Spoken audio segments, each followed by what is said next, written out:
Estou muito feliz de receber vocês dois aqui.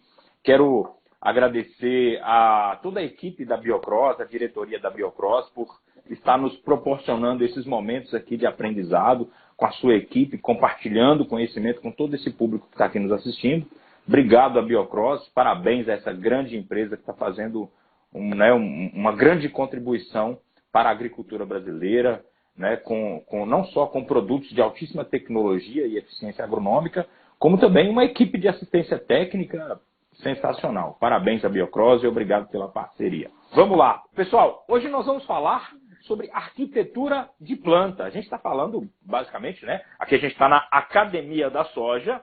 Então a gente vai falar sobre a arquitetura, a construção da arquitetura de uma planta de soja. Como vocês sabem, existem mais de 600 variedades de soja comercializadas no Brasil.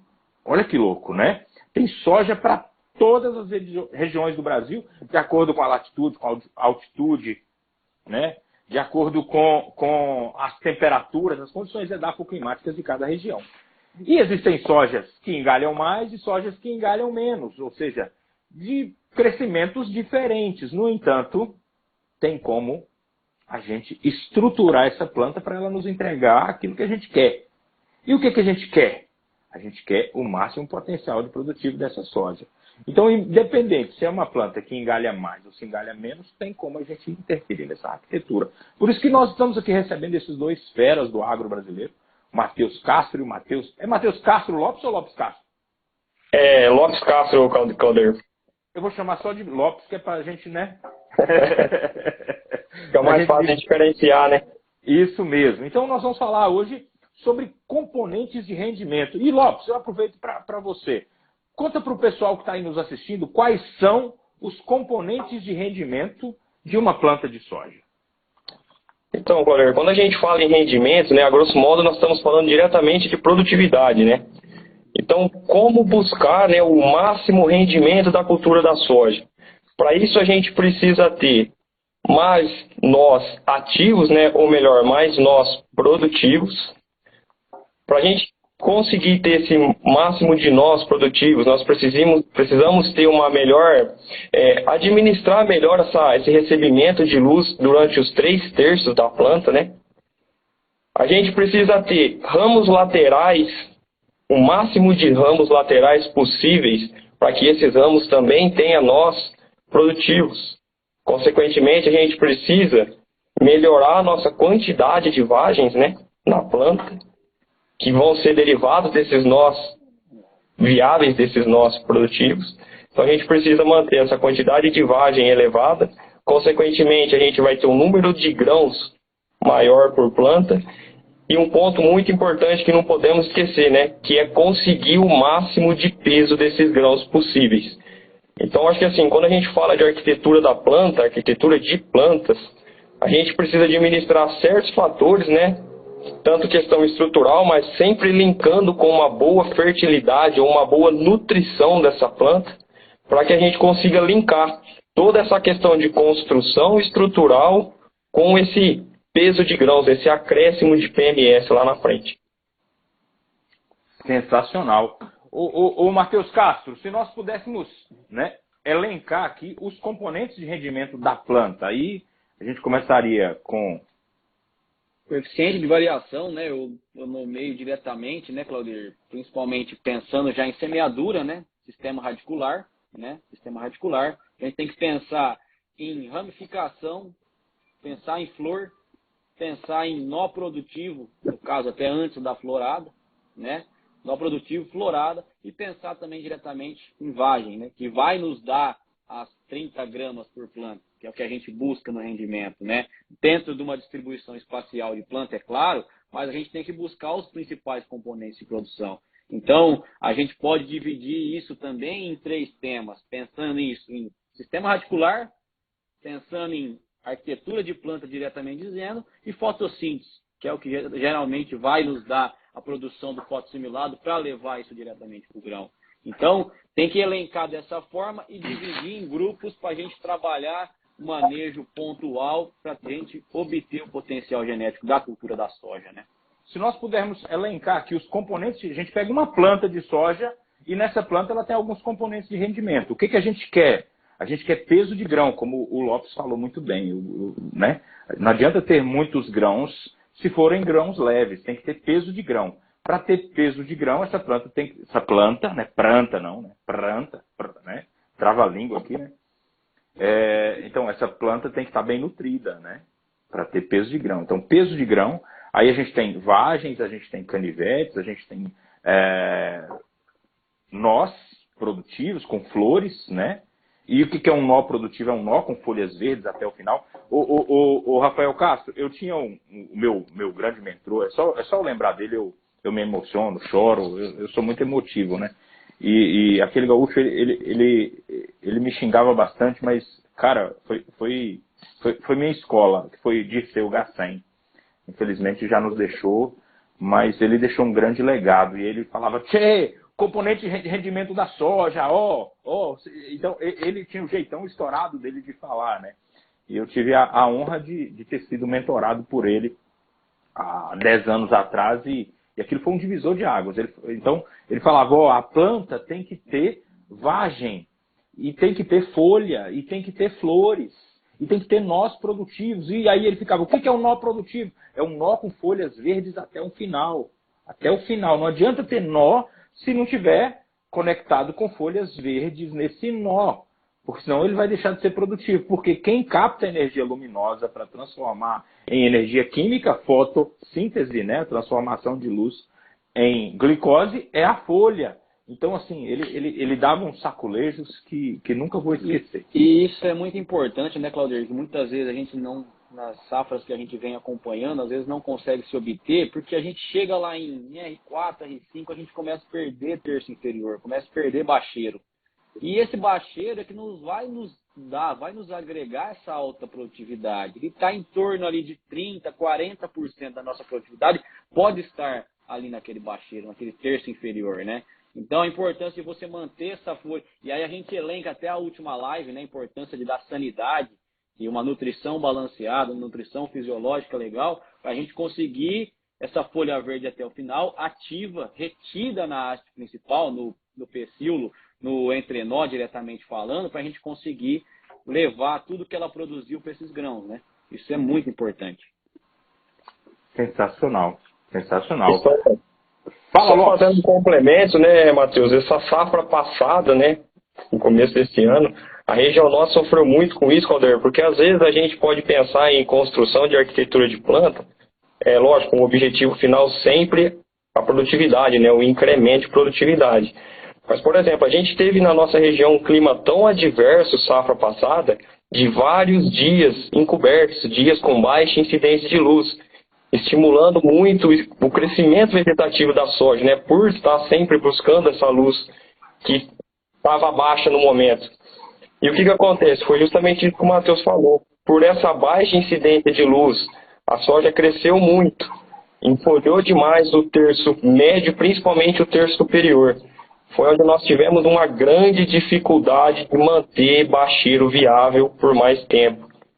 E mais uma vez vem toda, né, a importância desse assunto de melhorar a nossa arquitetura de planta.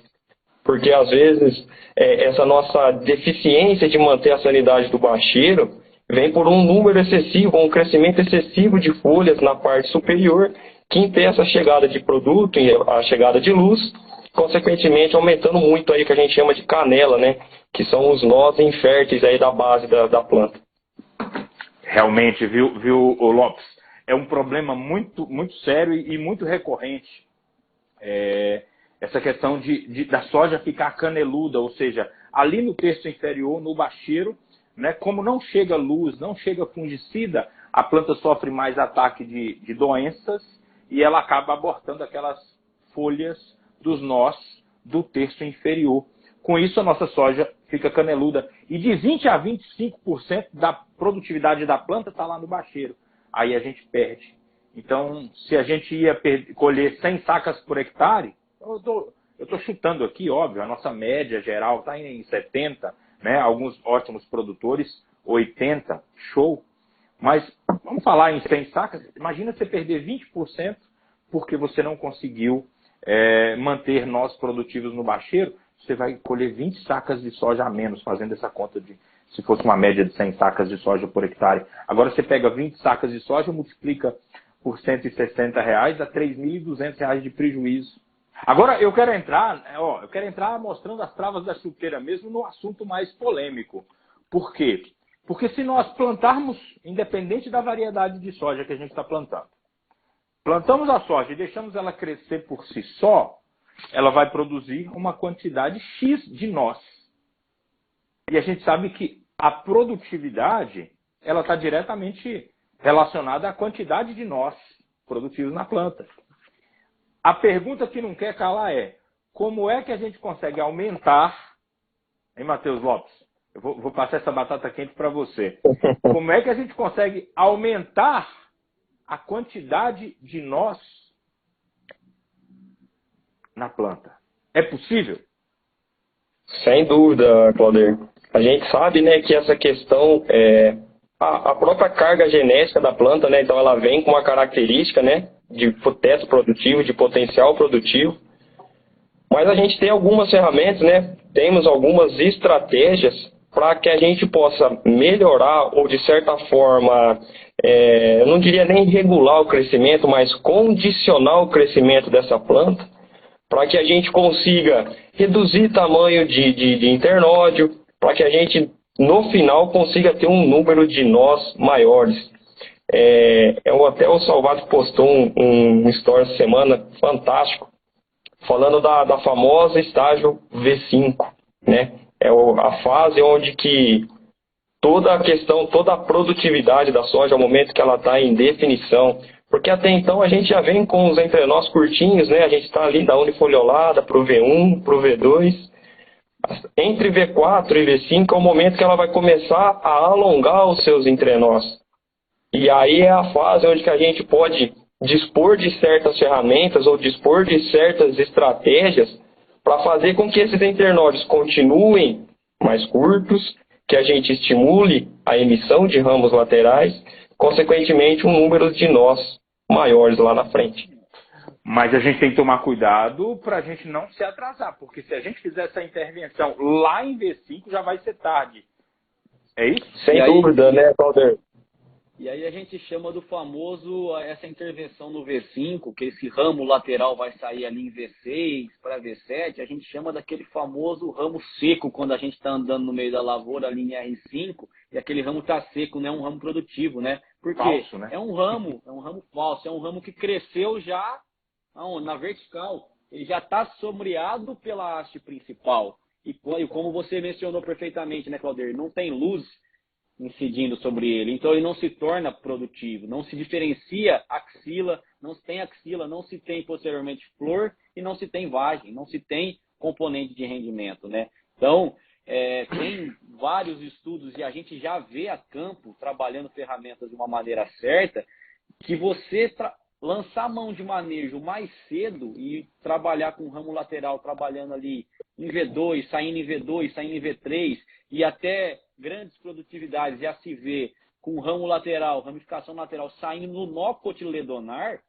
é claro que dentro de uma variedade, né, de uma característica de variedade, característica de manejo, são as altas produtividades. Então, eles têm importância saber o momento da gente entrar. E a soja ela é muito inteligente, né? Qual que é o maior pico de produção do sistema radicular da cultura da soja? Está ali nesse momento, V3, V4 até V5. É onde se está produzindo o hormônio responsável pela ramificação e eu coloco como hormônio responsável pela arquitetura de planta também, né? Isso mesmo. Né? Fala o nome desse hormônio aí, porque senão o pessoal de casa vai ficar, né? A famosa citocinina, né? Citocinina, que é produzido lá na raiz, na ponta da raiz, né?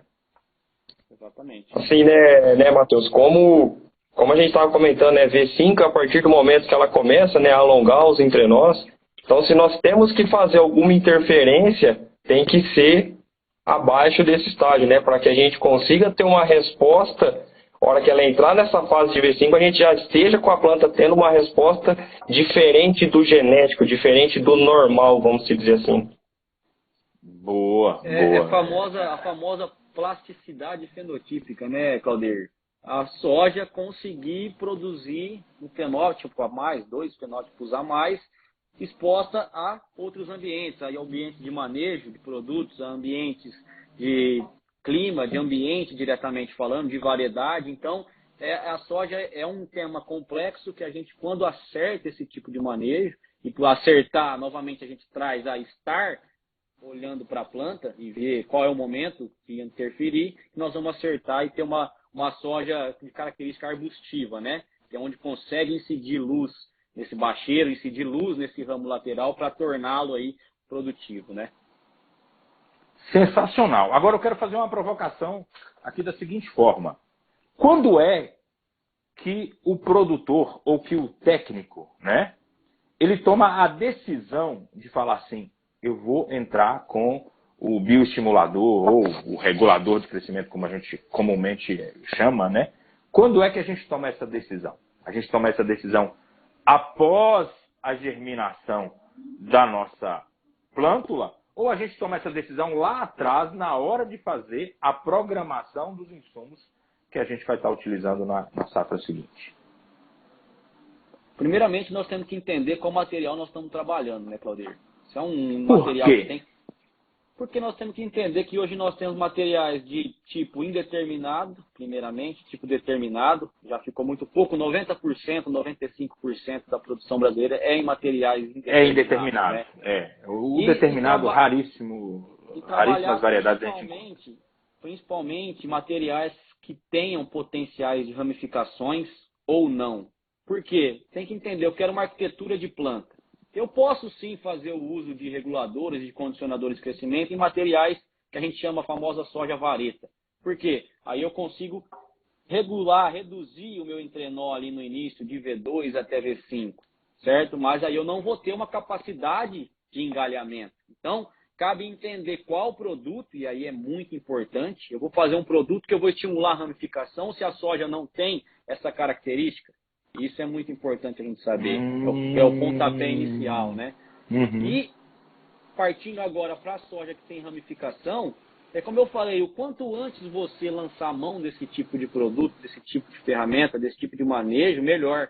Porque altas produtividades se dão ali entre o nó cotiledonar até V4, onde a gente tem que entrar com o manejo, para a gente trabalhar estimulando essa ramificação lateral mais cedo. Porque aí nós vamos construir uma soja arbustiva emitindo luz nessas axilas, emitindo luz diretamente para essas folhas produzirem e a gente conseguir ter a inflorescência, formação de vagem e posteriormente o grão, que são os componentes de rendimento. Então, cabe entender que tipo de material que eu estou trabalhando. Estou trabalhando um material, outro ponto, vou trabalhar um material que ramifica, mas qual que é a população que eu vou trabalhar, né? Porque, de repente, uma alta população, eu lanço mão de um manejo, eu posso sim estimular uma ramificação lateral, só que eu já estou autossombreando esse ramo. E aí eu posso ter problema também na de fototropismo, né? Exatamente. Uma planta sombreando a outra.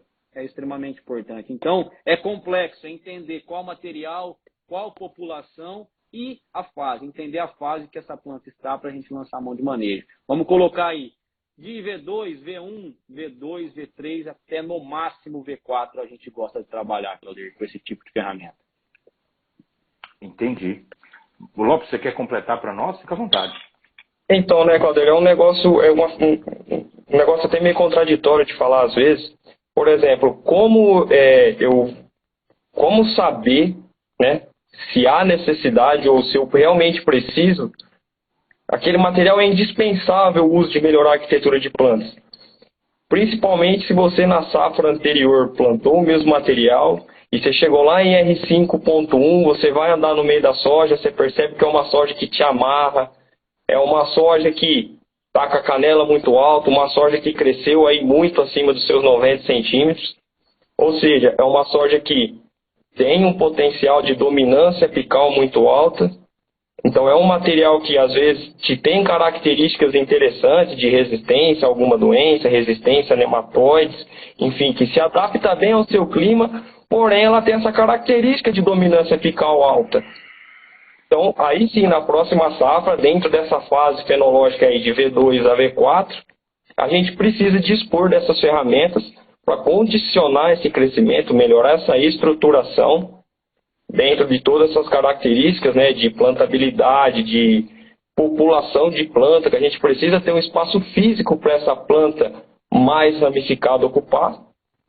E aí sim você dispõe dessa ferramenta, conseguindo ter resultados mais interessantes do que a safra passada, onde você não usou. O Matheus Castro, quando a gente faz essa aplicação ou essa intervenção, a gente estimula a planta a parar de crescer verticalmente e força ela a produzir mais raízes ou aprofundar mais o sistema radicular? Diretamente falando, ela produz mais raiz, né? Porque, novamente, você diminui esse fluxo de auxina que está no meristema, que é o hormônio da elongação, da divisão celular também, e aí, consequentemente, quando você diminui esse fluxo de auxina, você produz mais citocinina, produz mais raiz. E a citocinina é produzida onde? Na ponta da raiz. Então, se eu tenho mais raiz, eu tenho mais ponta de raiz e eu tenho mais citocinina. E essa citocinina, quando ela sobe via xilema, ela vai aonde? Ela vai na diferenciação do ramo lateral, que são os ramos que vão se tornar, dentro de um contexto com uma boa absorção de luz, um ramo produtor, um ramo com mais axila, com mais inflorescência, com mais vagem, com mais grão. Então, porque se fazia esse manejo físico que você falou? Para eu tirar a dominância, quebrar o meristema apical, que é onde está produzindo a auxina. Automaticamente eu parei a auxina,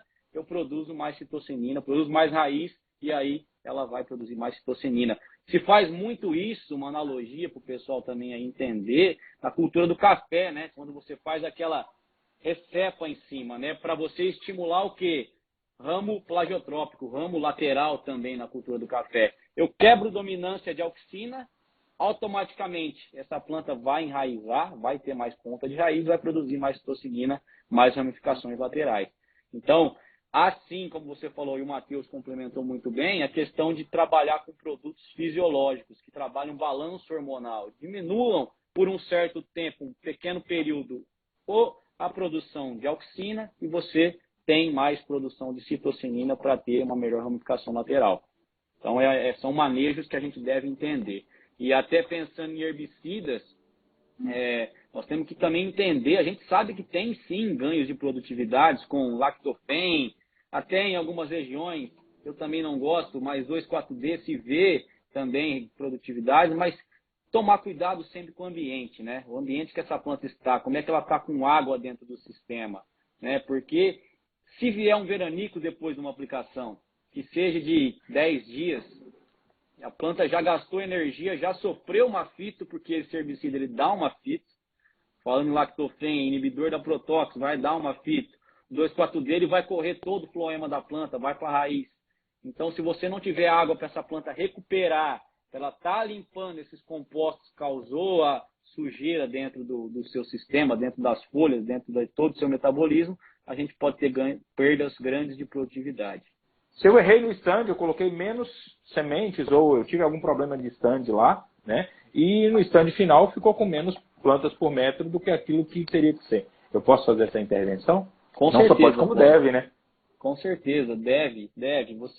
Você vai estar de olho ali como é que está a sua população e você lançar a mão desse tipo de ferramenta para você melhorar essa arquitetura, tornar essa planta mais produtiva. 1, 2 ramos laterais que você conseguia mais nesse espaço que ficou, que essa outra planta não nasceu, você vai melhorar o seu componente de rendimento com certeza. Então, não só pode, como deve trabalhar o produto certo no momento certo também. Lembrando do momento certo, né, Claudir? Ainda assim, não é porque eu errei na população que eu vou atrasar uma aplicação. Eu tenho que entrar o mais rápido possível. Ali, V1, V2, V3, V4. Estimular essa ramificação o mais cedo possível. Tá, existe, o Matheus Castro falou até um negócio muito interessante. Na hora da gente entrar com essa aplicação, entrar o quanto antes.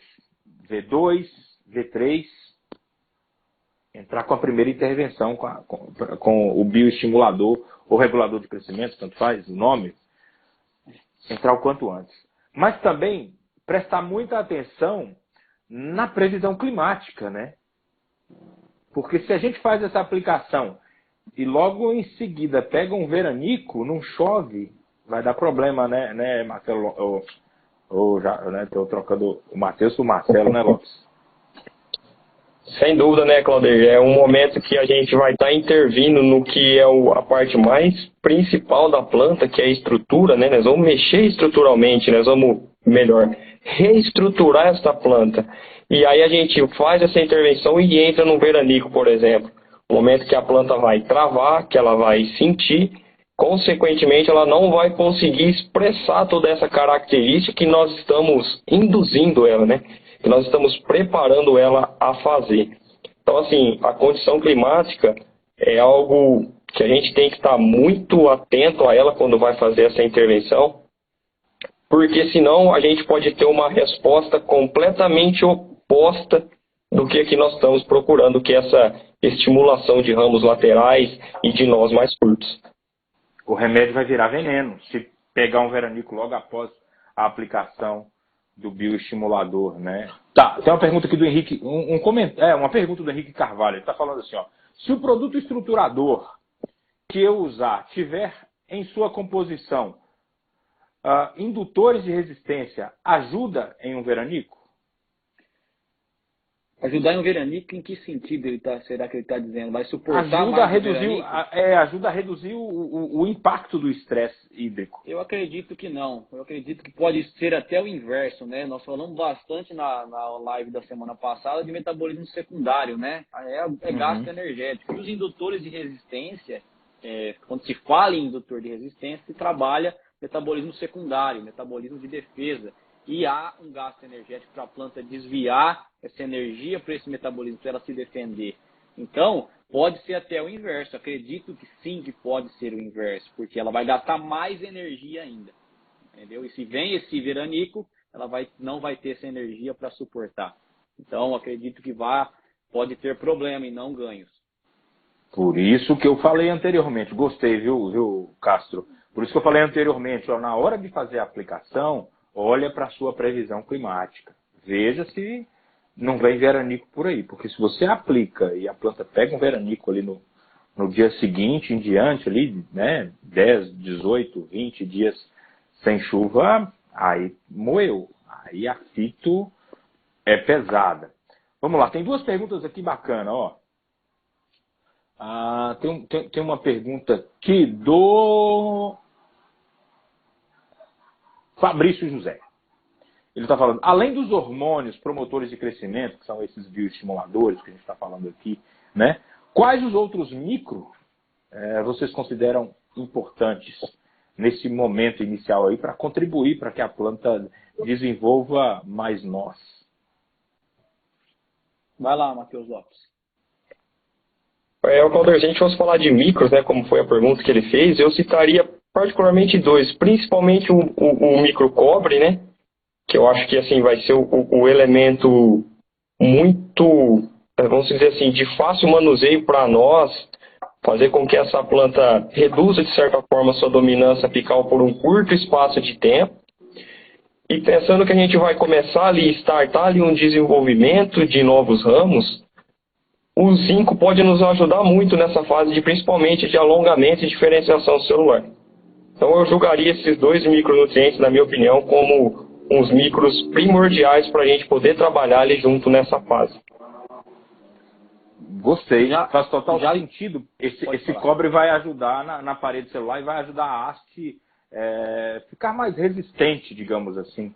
A lignificação, né, Claudir? Lignificação. Eu puxei no supletivo, o supletivo aqui e ficou processando.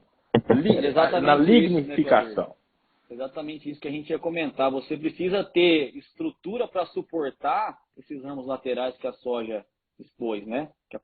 Esses ramificações que saíram a mais aí do seu fenótipo. Então, o cobre vai contribuir muito, não só como o Matheus falou, para dar essa certa redução da dominância apical, de repente com ativação enzimática, com a produção de alguns compostos, que ele faz sim essa questão, diminui esse fluxo de auxina por um tempo, e também vai melhorar demais, principalmente a lignificação dessa haste para ter a sustentação de tudo que a soja está expondo dentro da sua característica. Tá falando, como ser assertivo nos posicionamentos se as concentrações exigidas pelas plantas desses hormônios são tão baixas? E realmente são concentrações bem baixas mesmo, né? E aí, quando você pega essa concentração e divide pelo número de plantas que você tem no seu stand, a absorção por planta é bem pequena. Eu gostei dessa pergunta do Vitor aí. É importante, muito importante, e a gente não vai trabalhar diretamente nesse caso de arquitetura de planta, para suprir uma demanda hormonal pela planta. Nós estamos fazendo interferência de manejo para diretamente melhorar a arquitetura de planta. Então, eu não posso trabalhar também em excesso uma citocinina, quando eu também preciso de uma auxina. Ela está ali trazendo, é ela também que é responsável pelo balanço do sistema radicular e parte aérea. Então, quando se fala em arquitetura de planta, eu não vou trabalhar demanda de hormonal, demanda de um determinado hormônio. Nós vamos trabalhar balanço. Balanço e entender que fase que eu estou para lançar a mão de um determinado hormônio. Né? Qual hormônio tem que trabalhar. Então, eu não posso trabalhar também muita citocinina, porque senão eu vou ter desbalanço com a auxina. Né? Eu posso até ter desbalanço com outros hormônios que são primordiais na fase de florada. Então, não é demanda, quando a gente se fala em arquitetura de planta, e sim manejo. De certa forma, né, Matheus, nós vamos interferir aí muito pouco, ou bem leve, no balanço de auxina e citocinina. Na verdade, nós não vamos estar fornecendo mais citocinina para a planta, nós só vamos interferir, de certa forma, por um curto espaço de tempo, no balanço entre teores de auxina e citocinina dentro da planta. Até porque se eu não tenho auxina também, eu não tenho raiz, né? É o hormônio principal do sistema radicular, vamos dizer assim. E a boca da planta está lá na raiz. Então, está lá na raiz. E para ter citocinina, absorve a solução do solo. Para ter citocinina, eu preciso da auxina, porque é ela que vai estimular o sistema radicular e aí vai ter a ponta da raiz para ter a produção da citocinina, né? Você fez e deu errado. E aí? Porque ele falou de insucesso. Eu percebi isso, né? As consequências. Nós podemos primeiramente um estresse na planta, sintomas, né? A planta vai ficar estressada, vai haver uma injúria, uma fito hormonal, né?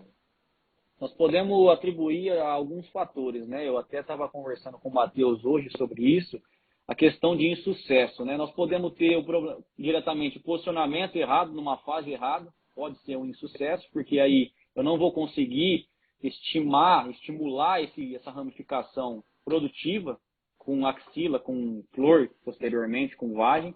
E também eu posso ter insucesso se eu não tiver uma nutrição balanceada, porque às vezes eu expressei um potencial da soja e não tenho boia lá na frente, né, para eu encher o que ela expressou a mais. Isso é muito importante. Eu e o Matheus vimos muito disso na safra passada, com o uso de reguladores, de condicionadores, diretamente também de herbicidas, já não falando de questão climática, quando eu tive chuva, mas eu expressei um potencial e não tinha caixa para pagar o que eu expressei, né? Então, é um tema também que a gente tem que tomar cuidado. Se o produtor não faz um investimento bacana, ele pode sim fazer um bom manejo de arquitetura, mas ele não vai conseguir encher e dar peso nesse grão, que é o componente principal de produtividade, né? Só complementando um pouquinho, né, Matheus? Devido a essa alta da soja, né, dos últimos anos para cá, no estado de São Paulo nós se deparamos com uma situação muito interessante, que é o quê? O plantio de soja em áreas de reforma de canavial. Então o pessoal vai fazer uma reforma de cana de um ano para o outro e nesse intervalo faz o cultivo da soja. E o que acontece? Normalmente são áreas de fertilidade natural muito baixa. E como é uma área que o produtor justamente está usando para isso, para reforma, ele só está rotacionando a cultura nesse curto intervalo de tempo, ele não investe tanto quanto nessa fertilidade do solo. E aí é onde a gente se deparou com muitas situações de produtores dispondo dessa ferramenta nessas áreas em específico. A gente teve o estímulo de emissão de ramos laterais, a gente percebeu que a planta respondeu, a planta teve entrenós mais curtos, mas o nosso principal ingrediente, o nosso principal quesito de rendimento da soja, que é o peso de grãos, nós não conseguimos lá na frente, porque faltou comida, faltou boia. A gente tem que ter na nossa ideia que se nós estamos aumentando, né, esse aparato de rendimento, a gente precisa, de certa forma, fornecer para a planta um balanço nutricional melhor, porque ela vai ter mais estruturas para manter, ela vai ter mais drenos puxando essa fonte que foi produzida. Então a gente precisa adequar essa nossa nutrição. Novamente, aquela gangorra dos metabolismos, né, Claudir? O metabolismo primário tem que estar sempre acima. Às vezes eu estimulei, desviei energia para o metabolismo secundário ou para uma ramificação lateral a mais, para outro ponto produtivo. Eu preciso voltar essa gangorra novamente. Preciso estar com o metabolismo primário sempre acima, sempre levando energia diretamente para o que a gente precisa, que é a produtividade. Se você não conhece o impacto, você vai conhecer agora. Eu pergunto para você, Lopes, a batata quente para ti agora. O que é o impacto? Bom, Claudir, o impacto é um produto, né, mais uma das ferramentas que nós temos, né, nas tecnologias Biocross, que a gente usa ele principalmente com esse intuito de condicionar o crescimento da soja. Então, dentro da sua formulação, ele tem um elemento cobre complexado com aditivos orgânicos que nos proporciona essa redução da dominância apical, essa redução do crescimento do ápice e a estimulação de emissão de ramos laterais, de lignificação da haste principal, consequentemente, um número de nós maiores e um incremento de produtividade lá na frente. Show. Matheus, qual que é o posicionamento do impacto, né? A gente falou tudo sobre um cenário aqui e a gente entrou agora nessa parte mais interessante, né? Eu queria que você falasse mais sobre a utilização na prática do impacto no dia a dia. A gente percebe que é um produto bem técnico, né? Não é todo produtor que está pronto, que está preparado para poder entrar com a aplicação do impacto, né, Matheus Castro? Com certeza. Dentro dessa ótica de arquitetura de planta, a Biocross ela preconiza muito entender, como você falou, o produtor que está fazendo esse manejo fisiológico e nutricional balanceado, que vá, sim, ter aquele investimento bacana para buscar alta produtividade, dentro desse cenário da gente ter um gasto energético, que é estimular um ramo lateral a mais, estimular diretamente o balanço hormonal. Então, a Biocross ela trabalha dentro de um contexto inicial de V2, a entrada, podendo chegar até V4, que é onde a soja está definindo produção, está no seu pico de desenvolvimento radicular, e a gente fazer esse manejo, como o Matheus colocou perfeitamente, de balanço de auxina, evitando dominância apical, estimulando a produção de citocinina na raiz para a gente ter a ramificação lateral. Então, o quanto antes melhor, pessoal. O quanto eu puder entrar ali no V2, no V3, no máximo no V4. O V5 a gente já não gosta de recomendar, até pelo time. A gente não sabe como é que está esse clima. De repente, esse tripólio está sendo produzido dentro de uma condição favorável. Está crescendo muito rápido. Então, trabalhar o quanto antes, de V2 até V4. Posso trabalhar no V1 também, o quanto antes. Como eu falei, em V1 e V2, eu vou conseguir estimular esse ramo lateral ali no nó cotiledonar, ali próximo ao V1, que é o componente essencial de grandes produtividades. Então, a Biocross ela preza muito isso, entrar diretamente mais cedo para eu conseguir estimular uma melhor produtividade. Sempre a preocupação de trabalhar um bom balanço fisiológico e nutricional.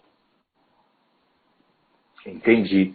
De preferência, produtores mais tecnológicos, no sentido de que ter um solo mais bem preparado, mais estruturado, com perfil de solo, para que ele possa estar estimulando esse crescimento radicular, mas desde que não haja lá compactação do solo, desde que não haja toxidez química com alumínio, por exemplo, né? Então precisa olhar esses detalhes. Não adianta você aplicar esse regulador de crescimento para estimular o desenvolvimento radicular se o seu solo não está preparado para isso. Ou seja, é um produto mais técnico, né? Não é para todos os produtores. É para realmente aquele produtor que quer diminuir o seu yield gap. Ele quer aumentar, né, a partir de 55, de 60 em diante, para ir para buscar os 80, buscar os 90 sacos, né? E a importância de um contexto, né? O amigo aí, acho que da JH Agricultura, desculpa se eu errei o nome aí, contribuiu muito bem, colocando até trabalhar manejo desde o TS com outros tipos de ferramenta, para você já estimular uma boa germinação, um bom estabelecimento e um bom sistema radicular, porque aí você facilita a produção do hormônio responsável pela ramificação, consequentemente pela arquitetura balanceada de planta, né? Então, manejo, trabalhar produtores tecnificados que trabalham uma base muito bem estruturada, um solo bem estruturado, para a gente conseguir trabalhar de uma forma mais assertiva nesse tipo de manejo. Peraí, mas você falou que já podemos entrar com o regulador, com esse bioestimulador, com o impacto, por exemplo, no TS? Não, você trabalhar o TS, né? Primeiro, para você estimular um bom estabelecimento, um bom enraizamento, e lá no V2 você entrar com impacto, porque aí você vai ter um sistema radicular mais bem preparado, mais bem desenvolvido. Entendi. Não, agora ficou claro. Agora ficou claro. Ô Lopes, qual que é? A gente percebe o uso de produtos impróprios, produtos não recomendados para poder estimular esse crescimento radicular, como alguns até mencionaram aqui, né? Aplicação de polimuron, 2,4-D, lactofen, né? Qual é o grande diferencial do impacto em relação a essas alternativas que são hoje alternativas ultrapassadas? Caldeira, eu julgo o ponto mais interessante, ou o ponto mais importante do uso dessa ferramenta em comparação a essas outras que você comentou, principalmente herbicida, que assim, a gente vai atuar nesse metabolismo, nesse processo fisiológico da planta, sem causar o principal, que do meu ponto de vista é o mais agressivo de todos, que é uma fitotoxidez química. Porque, por exemplo, essas ferramentas, de certa forma, elas causam essa diferença no metabolismo ou provocam essa diferença de concentração de hormônio, principalmente por um dano químico causado no meristema. Principalmente falando de herbicidas, inibidores de protóxicos, por exemplo, que nós vamos interferir diretamente na produção de clorofila, principalmente a clorofila A, a transfusão de elétrons, né, lá no fotossistema 2, ou seja, nós vamos comprometer todo o aparato sintético para que aí sim a soja pare de crescer, quebre a sua dominância apical, para acontecer aquela inversão das concentrações de auxina e citocinina. Então, quando a gente passa dessa ferramenta agressiva para uma ferramenta que vai atuar diretamente no metabolismo, nós estamos falando de algo que vai exigir um gasto energético ou um gasto energético da planta para se recuperar muito menor do que quando usado esses herbicidas ou essas outras ferramentas que, como você acabou de dizer, julgamos ultrapassadas. Impróprias, eu diria.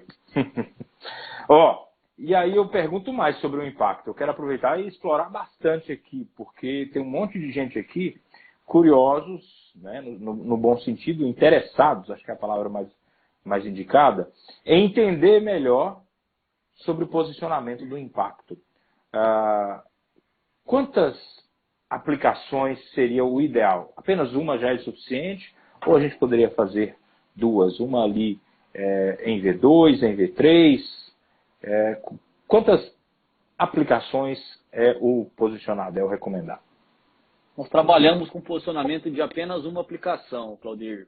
Podendo entrar nesse intervalo de V2 até V4, também vai muito do operacional do produtor. Sempre respeitando esse limite de V4, mas trabalhando dentro de uma aplicação apenas. Até porque, como o Matheus colocou, você tem sim um gasto energético menor, mas acaba tendo pela planta, entendeu? E outra coisa, para que eu vou entrar com impacto em V6, em V5, se eu não vou conseguir ter um ramo produtivo? Um ramo que vai ter nós reprodutivos, vão ter inflorescências. Então, é trabalhar dentro da janela de frico de definição de produção da soja, onde ela está definindo produção através de um grande volume de sistema radicular e também vai estimular esse balanço hormonal. Ô, Claudio, eu Entendi. fico imaginando a gente trabalhar nesse ciclo precoce com herbicida, que é uma soja que ela está ali em V4, V5 já florando, começando a emitir seu primeiro botão floral.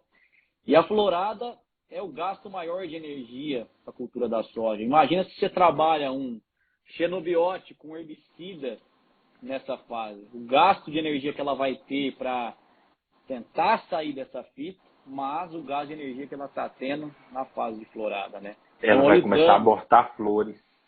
olha o dano que nós vamos ter, né? Vai diminuir o material. pegamento floral, né, Matheus? Exato. Principalmente, né, Matheus, usando herbicidas ou ferramentas que sejam auxinas sintéticas, por exemplo, onde a gente, de certa forma, por aumentar aumentar o teor de auxina muito elevado dentro da planta, nós vamos ter, por consequência, uma produção de etileno alta, e aí a gente vai prejudicar ainda mais o pegamento dessa florada. Exatamente, sem dúvida. A gente deixa a soja louca, né? A gente costuma dizer. Imagina o desbalanço que nós vamos ter Deixa na planta, ela- né? Deixa ela louca sem precisar nem o ataque do PCV nem do aflencoide, né? Exatamente. Vai ficar soja louca 3. Louca 3, louca fisiológica. Essa eu inventei agora aqui. É soja louca 3. Porque a louca 1 a gente já sabe é causada pelo percevejo, a louca 2 pelo nematóide aflencoide, agora a soja louca 3 em função dessa fito aí causada pelo herbicida que o cara achou que estava dando uma de artista aplicando para travar a planta, bem no momento, como você falou aí, sensacional, bem no momento ali de pré-florada, florada, ela vai produzir etileno, produzindo etileno, ela vai ter um abortamento de flores.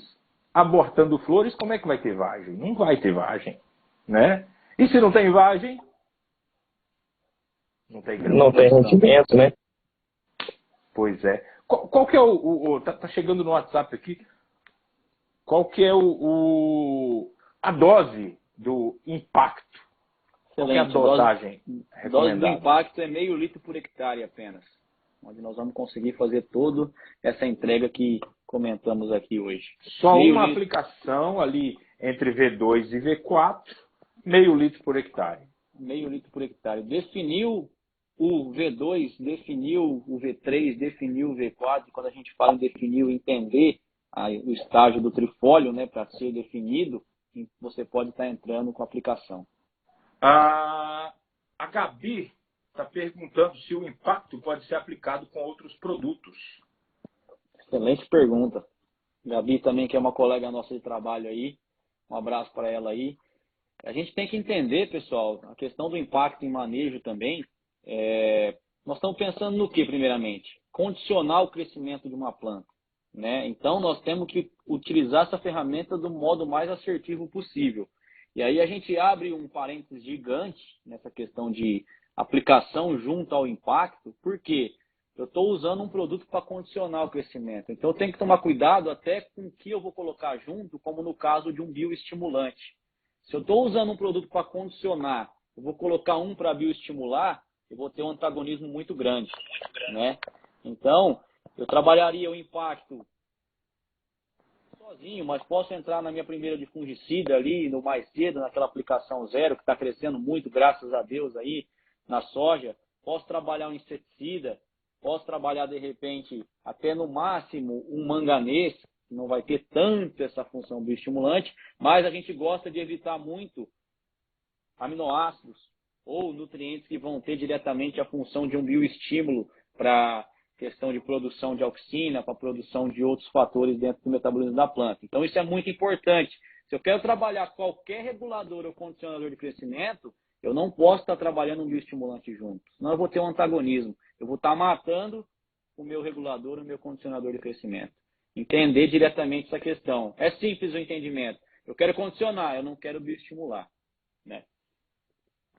Muito bom. Fala, Lopes.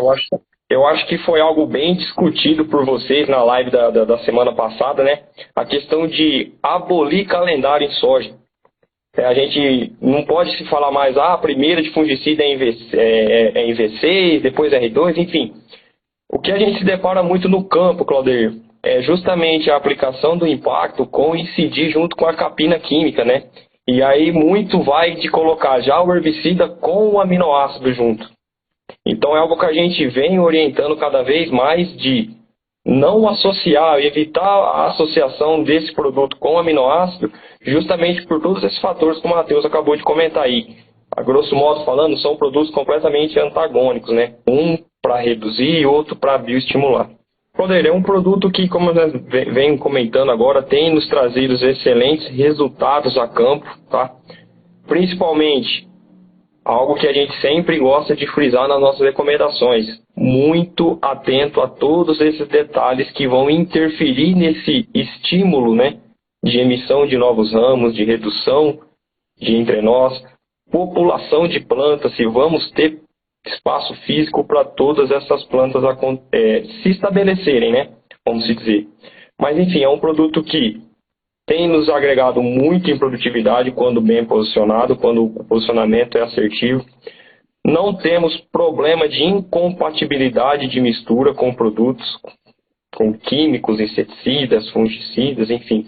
Na cauda de aplicação não temos problema de incompatibilidade e vem agregando muito, somando muito no manejo, encaixando no manejo de produtores de várias regiões do Brasil. Claudir, é um produto que novamente vou colocar que a Biocross teve uma preocupação muito grande lá atrás e está lançando esse produto. A gente trabalhou de forma de pesquisa muito bem ativa, com trabalhos científicos, com vigor científico, para a gente estar realmente provando que o produto cabe em diversas regiões, em diversas variedades, em diversos climas, vamos dizer assim, para estar entregando realmente o que a gente busca, que é uma melhor arquitetura, um melhor componente de rendimento. Então é um produto que vai acertando o manejo, vamos enfatizar isso, vamos fixar isso, temos que acertar o manejo, tá ali na lavoura para entender em que momento que está essa planta, ela está num ambiente adequado para eu estar aplicando, ela vai ter uma nutrição balanceada lá na frente, para a gente estar compensando, porque a soja é muito compensatória, né? Às vezes você estima dela e não repõe, então você perde produtividade também. Então, é um produto que vem para agregar em manejo, é um tema muito complexo que quando se entende como é que funciona fisiologicamente e faz esse tipo de manejo, a gente tem grande sucesso e aumenta cada vez as produtividades aí de diversas regiões. Tá? Contem com a Biocross aí, com impacto dentro de um manejo de arquitetura de planta. A Biocross tem uma equipe de consultores, né, de consultores agronômicos, de suporte técnico, desenvolvimento do mercado, espalhados por todas as regiões agrícolas do Brasil, né? Por sinal, tá aqui o nosso amigo Antônio Ribeiro, lá de Unai, tá falando, quando o produtor entende o manejo com impacto, difícil sair da fazenda, viu, Claudir? É isso aí, Antônio. Quando a gente descobre o que é bom, a gente não quer parar de usar, a gente não quer largar. Essa é a verdade, né? E é um produto que cabe em diversas variedades e até diversos tipos de soja, né? Até inclusive em soja vareta, vamos dizer assim, a gente tem grande sucesso. O Antônio tem um case muito importante no Naí, de um grande produtor que trabalha uma soja que não tem um potencial tão grande de engalhar, mas entendemos o manejo para diminuir entrenó.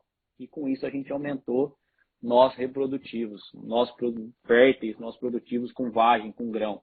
Então, é um produto que cabe sim em diversos tipos de soja, em diversos tipos de regiões.